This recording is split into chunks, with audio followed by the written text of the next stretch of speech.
But do you really believe that when people talk about the threat to democracy that Trump poses, do you really think that that is an equal evil to Biden? I mean, listen, I can make the argument that President Biden is a much worse threat to democracy. When people talk about Trump's threat to democracy, you mean like our entire lineup here on CNN? Sir, are you denying that Trump is the greatest threat to democracy because you're sitting in a studio that was created and built on that premise? You never know what's going to come out of Robert F. Kennedy Jr.'s mouth. He's a lifelong Democrat. He's the son of a Democrat Party icon. He wanted to run for president as a Democrat. But the Democrats, as I mentioned, don't really like democracy much. And so they kept him off the ballot. They kept him from participating in debates. In fact, they even said there will be no debates, even though he was polling like at 19-20% against Joe Biden. Nope, no debates, no votes, no discussion, no nothing. You will take this candidate and we will waltz him right into the general election. We're Democrats after all, and we love the democratic process. Given that process that he has been through, is it anyone's surprise that when he appeared on CNN last night and was challenged by Aaron Burnett about Donald Trump's existential threat to democracy, Robert Kennedy said, yeah, I've been experiencing a different kind of threat to democracy. And it's not from Mr. MAGA. Watch. But do you really believe that when people talk about the threat to democracy that Trump poses, do you really think that that is an equal evil to Biden? I mean, listen, I can make the argument that President Biden is a much worse threat to democracy. And the reason for that is President Biden is the first candidate in history, the first president in history that has used the federal agencies to censor political speech, so to censor his opponent. I can say that because I just won a case in the Federal Court of Appeals and now before the Supreme Court that shows that he started censoring not just me. For 37 hours after he took the oath of office, he was censoring me. No president in the country has ever done that. The greatest threat to democracy is not somebody who questions election returns, but a president of the United States who used the power of his office to force the social media companies, Facebook, Instagram, Twitter, to open a portal and give access to that portal to the FBI, to the CIA, to the IRS, to CISA, to NIH, to censor his political critics. President Biden, for the first president in history, to use his power over the Secret Service to deny Secret Service protection to one of his political opponents for political reasons. He's weaponizing the federal agencies. Those are really critical threats to democracy. Did you hear that? I'm not even going to let you listen to what Aaron Burnett says, but all she's got is, but Trump. She has no response to everything that RFK just laid out there. And by the way, that last point about Biden continuing to deny Secret Service protection for Robert F. Kennedy Jr., the fact that his name is Robert F. Kennedy sort of adds a little extra level of disgust to Biden's cynical display here, doesn't it? I mean, after all, do we have to spell it out? I mean, his dad, when he was running for president in 1968, was assassinated by a lunatic Islamic terrorist Democrat, too. This is what they do. Democrats like to assassinate people. And so he's being denied. And it does. It adds a little bit of extra just vomitorium to the entire proceedings. But Aaron Burnett, I want to just go back to this beginning part real fast, and then we've got more on RFK Jr. But look at Aaron Burnett here. But do you really believe that when people talk about the threat to democracy that Trump poses, do you really think that that is an equal evil to? When people talk about Trump's threat to democracy, you mean like our entire lineup here on CNN? Sir, are you denying that Trump is the greatest threat to democracy because you're sitting in a studio that was created and built on that premise? That's the reason we're here. It's all we've got is to terrify people about the existential threat to democracy. And of course, before you even comment, because of course we're on the same page here, it's not a threat to democracy. We are not a democracy. We're a constitutional republic, but we do use the democratic process to choose our representatives in this constitutional republic. And, well, I guess that's what they mean when they say threat to democracy. All right, so the reaction was swift and insane from the left last night. We'll get to that in a minute. But he woke up the next morning, Robert F. Kennedy Jr. did, waltzed his way over to the Fox and Friends set, and basically at this point now was in the position of responding to the controversy over Kennedy, daring to say that Joe Biden, by having control over the very channels of free speech in this country through the executive branch and determined to censor American people, that was in fact a huge threat to our process and to our Constitution. Here he was with the Fox and Friends gang. Well, Robert, one of the big issues for Democrats they've talked about is the threat to democracy. You raised some eyebrows yesterday when you were comparing the former president to the current president. You said in an interview that you believe that Joe Biden is a bigger threat to democracy than Donald Trump. This is what you have to say. Watch. When people talk about the threat to democracy that Trump poses, do you really think that is an equal evil to Biden? I mean, listen, I can make the argument that President Biden is a much worse threat to democracy. Why did you say that? And by the way, I said I can make that argument, and I think it's an argument that we ought to be having. President Biden has done something that no other president in history has done, which is to order media, particularly the social media, Facebook, Twitter, Instagram, YouTube, Google, to censor his political opponents. And I can say this because I just won a lawsuit in the Federal Court of Appeals now before the Supreme Court, because he began censoring me 37 hours after he took the oath of office, swearing to defend the Constitution. White House officials were on email with Facebook saying to them, you got to take down his post. Facebook actually pushed back and saying there's no misinformation here. This is actually what he's saying is accurate. And they had to make up a new term called malinformation, which is information that is accurate but nonetheless inconvenient to, politically inconvenient. So there's been the First Amendment was put in the Constitution.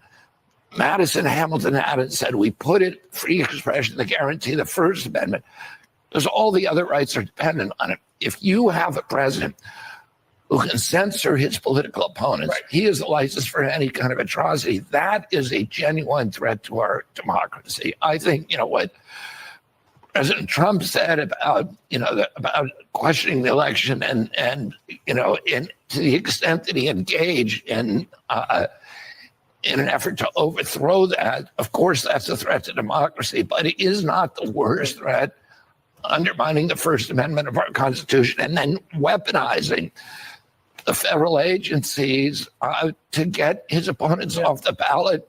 And in my case, I just say particularly, denying me Secret Service protection. That's never happened in history. You think he's behind that? Yeah.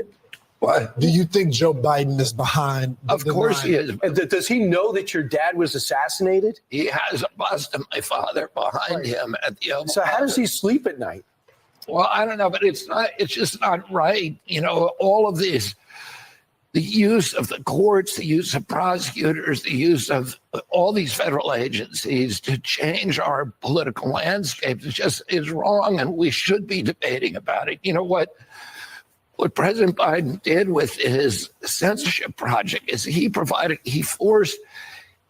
told the social media companies, we're going to withdraw, we're going to bring an antitrust case against you, and we're going to withdraw your Section 230 immunity, which is existential for those companies, if you don't give us a portal to censor. And then who did he give access to that portal? The CIA, the FBI, CISA, the IRS, NIH. So you had all these federal agencies that were now able to silence people who were questioning their policies. And that is really anti-American and anti-democratic. Yeah, it is. And by the way, not for nothing, and I hate to be petty, but you know me by now. Dude's in New York for 2 different appearances, one Monday night and one Tuesday morning, and he can't get like a second suit or even a second tie. I mean, I know it's petty, but yeah, if I'm going to New York and I'm doing a couple of different TV appearances, I'm at least going to bring a couple of ties just to mix it up a little bit. Or did he just pull an all-nighter? I know I'm distracting from the major issue at hand here, but I just find it fascinating. The guy's a Kennedy. The guy's a Kennedy, and he can't bring 2 suits with him to New York?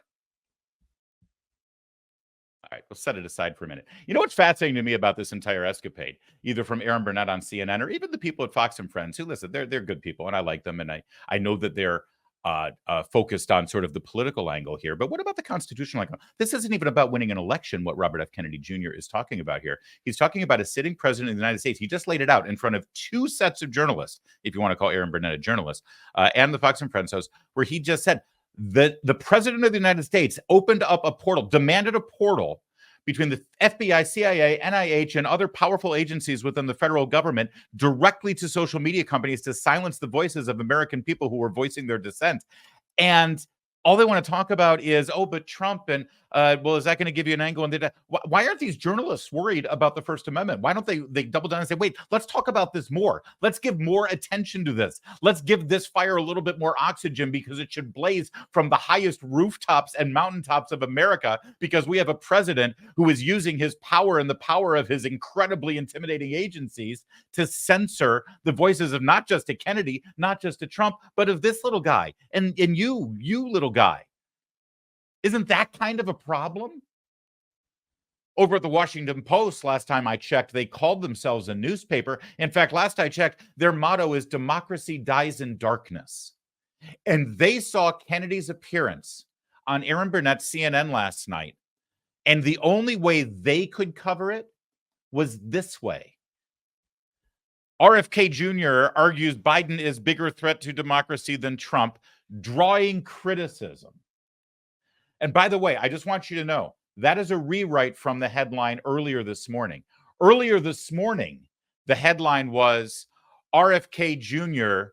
rebuked for claiming Biden a larger threat to democracy than Trump. So in other words, the entire angle of the story was that he was being rebuked, not the fact that he claimed Biden was. But so they had to put the drawing criticism in here. I want to read you the first few paragraphs of this bastardization of journalism, this poor excuse for exercising First Amendment rights. The first paragraph, are you ready for this? Independent presidential candidate Robert F. Kennedy Jr. repeatedly advanced an argument Monday that President Biden poses a greater threat to democracy than Donald Trump, a comment that drew swift rebukes from several historians and experts. Can you give us the names of these historians and experts? But that's the lead. That's the story. The story is that he's being rebuked by historians and experts. But it gets better. Look at the second paragraph. Are you going to give us the details? Well, sort of.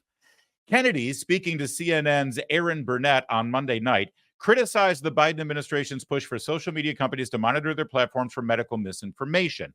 Now, you would think that they would go from there, the Washington Post, to sort of explore the details of how the Biden administration censored Americans with their power and by intimidating these social media companies. No. The very next sentence, the very next breath out of the reporter at the Washington Post's mouth says, Kennedy was temporarily banned by Instagram for spreading misinformation online about vaccines. So in other words, the Washington Post is adding to the narrative that the Biden administration demands, that he's a vaccine conspiracy theorist. Kennedy claimed Biden was censoring me and is weaponizing federal agencies. But the third paragraph is absolutely my favorite. You'll see in this paragraph that they have this little hyphenate in the middle of the sentence, and then which adds more content, almost like a parenthetical statement, right?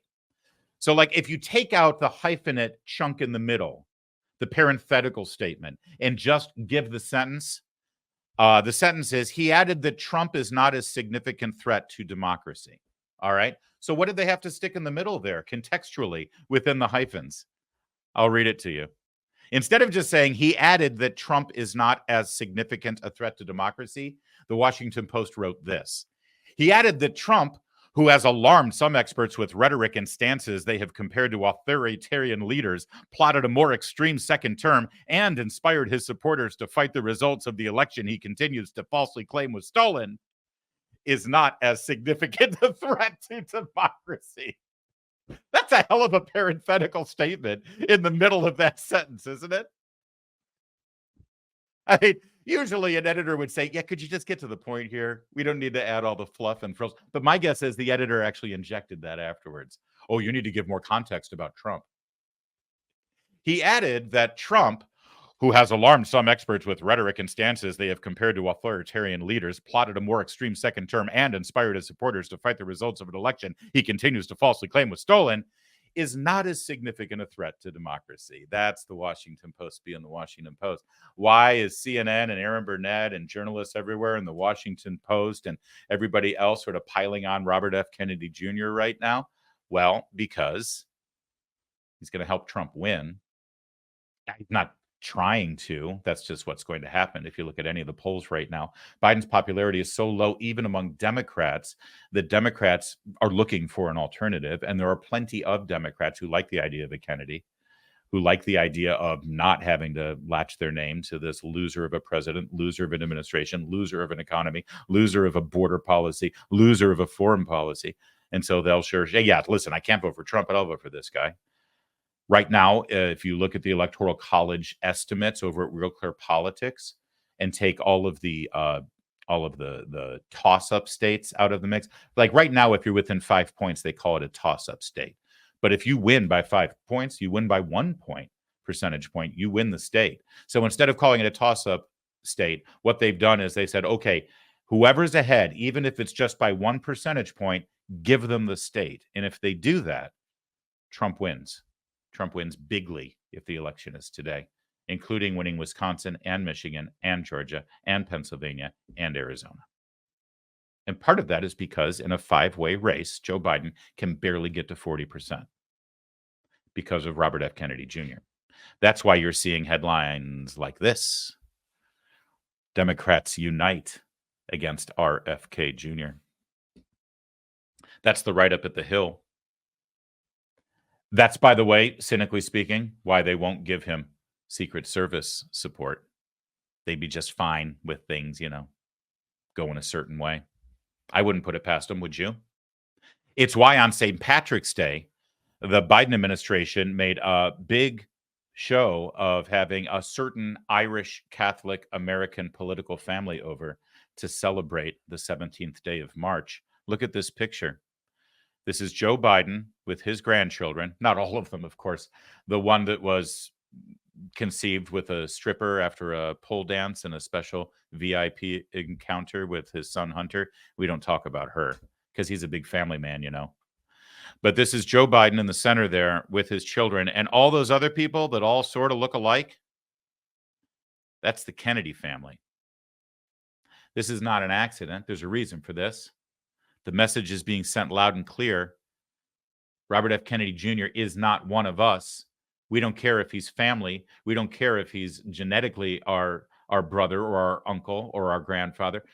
We don't care that he's got Kennedy blood. We don't care that he carries the name of one of the martyrs of our family. No, because some things are more important than family. Democrat. That's more important. And that's why this picture is out there that was meant to be an intimidation tactic against RFK Jr. Let's just be clear here. I'm a conservative Republican. I have no interest in Robert F. Kennedy Jr. being president. None at all. I don't want him in anywhere near the White House unless it's to commemorate the assassination of his uncle. That'd be appropriate for him to be there, I suppose. But no, I don't want him to be president, not by a long shot. I mean, he's a crazy left-wing liberal. No. But I'm also fascinated by the political process, and I'd love to see Democrats foisted on the petard of their own hypocrisy. And Robert F. Kennedy Jr. represents that. And, of course, I said Democrats, which means the media as well. He's dragging the media right down with him, showing their hypocrisy even more so. The man is running for president. He's a Kennedy, and he just proclaimed on 2 major cable networks. Yes, that's right. I'm calling CNN a major cable network. That the Biden administration censored him and everyday Americans, and the case is being heard before the Supreme Court right now. We all know that fact, and every journalist in America, they don't want to focus on that. They don't want to focus on the truth of that. All they want to focus on is, but you're hurting Biden. He's going to be a major factor in the election coming up. Major factor in the election. That's why you saw the reaction you saw today.